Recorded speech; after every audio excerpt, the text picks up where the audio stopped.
You can race gravel on Zwift now?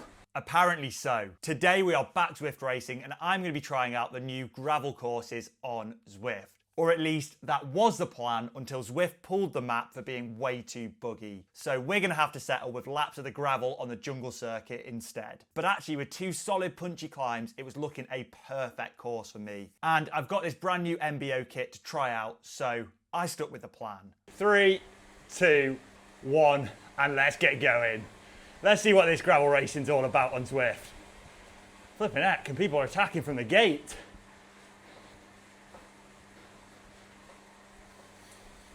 Jesus, that guy's very keen up the road. I guess it is only a short race, but at least for me there is a decent bit of climbing in today's race. So that'll be nice. And turning onto the gravel. So as you can see with the course, there is a downhill lead-in followed by 2 repetitions of this short but punchy climb, with around 70 to 80 metres of climbing each lap. And to start the race off, it was a pretty tame start. We were all chilling in the bunch on the descent, knowing we were going to have to properly kick up this climb. I'm really confused what this guy who's launched off the front is doing. Seems a pretty suicidal move to me. But maybe he knows something we don't. Who knows, maybe he's Tadej Pogacar's long lost cousin or something. I mean, he is doing 10 watts per kilo right now. But if I was paying a little bit more attention to his watts, I would also notice all the time he was spending at 0 watts per kilo. A little bit suspicious if you ask me. And that's when the penny dropped. Very weird, his power's all over the place. It's like 1 minute he's doing 8.6 and the next he's doing naught. Bizarre. But I couldn't let my suspicions of that guy up the road change the race for me. I had a field of 16 other strong advanced category riders I had to beat, and the climbs were just about to hit. Right, so this course is going to comprise of 2 main climbs really.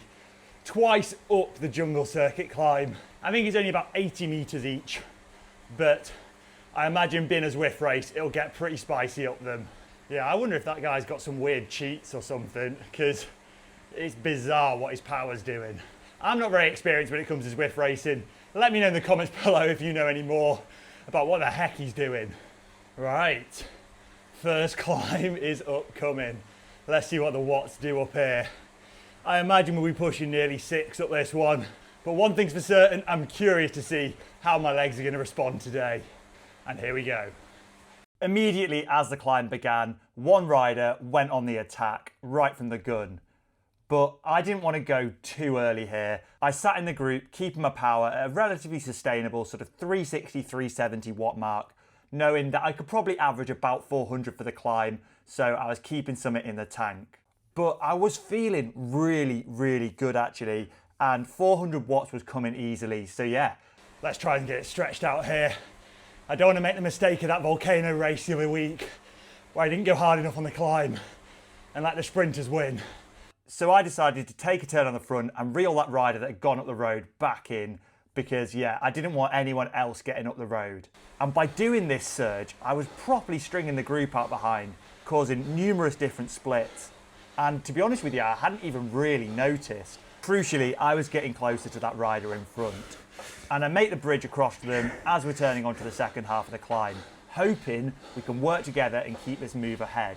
And this is where I noticed just how much of a gap we've got. So I just kept hammering it, well up above 400 watts here, doing almost 7 watts per kilo at times. And all of a sudden, yeah, the guy I'd caught completely cracked and sat up, and suddenly I was left with a massive gap, which I actually didn't notice at first. Oh dear, I'm massively off the front. Didn't notice that. Oh well. Surely I couldn't hold this for another 10 kilometers all the way to the line, right? This video has been sponsored by the MBO bike kit that I'm racing in today. And I've been using for some of my crazy indoor training rides over the past few months really, and absolutely loving it. The kit is super premium feeling and really comfortable.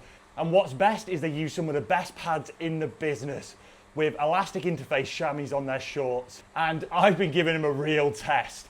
I've even done 5-hour indoor turbo rides on these shorts, along with numerous other hard efforts and races out in the real world. If you want to check out this MBO kit for yourself, you can get yourself 25% off with code TOM25. I'll leave more details in the description below. Right, back to the race. Obviously pushing these watts was feeling tough, and as you can see by my heart rate being in the 190s, I was having to go all in here. I knew it was possible to hold this to the line. As much as I love this jersey, the watts are way too spicy for a jersey right now. Onto a bit of a false flat section before descending for the second rep of the climb. I knew I had to keep the watts on here, and I was constantly monitoring that gap, which suddenly started to balloon out upwards of 10 seconds at this point. So I had to give it a go trying to hold this to the line. And as we were coming up the little kicker off the bridge, my gap had reached 15 seconds at this point, and I was hoping some Group 2 syndrome would come into play. Time to try and get some recovery in. And whilst I couldn't back off completely on the descent, I knew it would be stupid not to reduce my watts ever so slightly to give my legs the best chance they can at the next rep of the climb. As compared to the group behind, I was going to be getting nowhere near as much recovery solo here. Now to see what they've got in the legs up the climb. Right, let's try and hold 400 up here. No idea if that's possible. There must have been some Group 2 or technically Group 3 syndrome. And as we were hitting the base of the second rep of the climb, despite the last stretch being favourable to a larger group, my gap had just kept growing. I now had 21 seconds on the group behind, and I was actually holding that questionable rider up front at bay. But I knew it was all going to come down to whether I could keep the watts going up this climb, or was I going to crack. As we were approaching the top of the climb, there was one rider left trying to chase me, with everybody else now down on 31 seconds. I'd managed to hold the 20-second gap to the rider behind me pretty stable up the climb, and now it was a case of just getting into TT mode on the false flat and then the descent into the finish. I really could not be backing off my watts here because a determined chase group probably could still pull me back at this rate. I was just hoping everyone behind was so spread out and completely blown up after that climb to launch a solid chase effort. And to my relief, that seemed to be what happened. Slowly, that one rider who was chasing me sat up and got reeled back into the bunch. Final kick coming up. And I knew there was one final little effort to make, and I did give it a really good dig. Not that I needed to though, with the group behind completely sat up at this point. Right, 30 seconds, 1K to go. We can do this. And then it was just a question of holding on, keeping the effort going for the final kilometre down to the line. I knew I had this in the bag, obviously with a little question mark of the suspicious rider up ahead, but let's not throw it away now and keep the watts going, even managing a little celebration as we cross the line. Did I just embarrassingly celebrate second place, or was there something definitely fishy going on with that one guy up the road? Can't wait to look at that guy's power file. 0-10, 0-10. What a cheater. So to confirm my suspicion, after the race, I loaded his power data up, and lo and behold, it was the telltale signs of sticky watts. You can see his power spiking up, going down to 0, spiking up, going down to 0. And now, whilst I'm no expert on the actual technicality of why this exploit works, I think pretty much Zwift doesn't see all the times you're coasting at 0 watts. In Zwift's mind, this guy was basically doing 8 to 10 watts per kilo for the entire race, which is absolutely absurd and unbelievable for even someone like Tadej Pogačar to do. But I still couldn't quite accept writing this guy off as a cheater just yet. Maybe a little bit sad, but I had to dig a little bit deeper into their Strava data.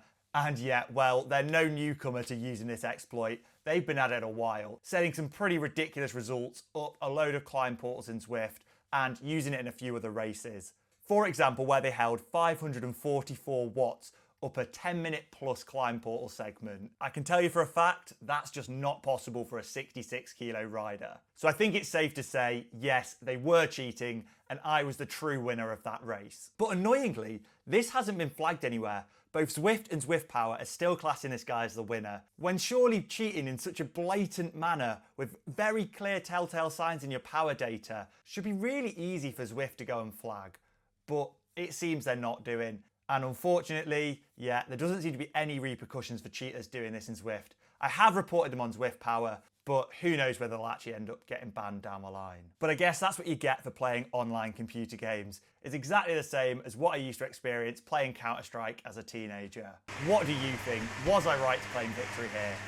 But regardless of that, look at the watts I managed to do. I am absolutely over the moon with my performance today. I managed to set both a new 5 and 15-minute PB, and that's going off my turbo. My spider power meter was showing even higher watts than that. I managed to hold 398 watts for 5 minutes, which to start with is a new 5-minute PB.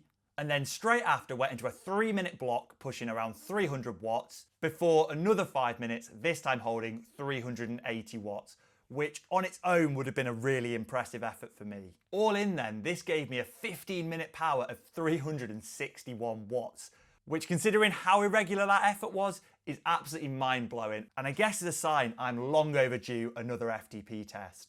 So just 1 week out from the Dirty Reiver, my legs are clearly in the shape of my life. So I cannot wait to see just how well I'll be going there, albeit over a far, far longer effort. And if you want to see the exact bike I'll be riding and all my gear I'll be bringing with me for the Dirty Reiver, I've got a video dropping on Thursday about that, along with hopefully my full event video out either Sunday or Monday. So make sure you get yourself subscribed so you do not miss it. And let me know in the comments below, have you had any experiences with cheaters on Zwift in the past, or was I just really unlucky? Until the next one, I'll see you all soon.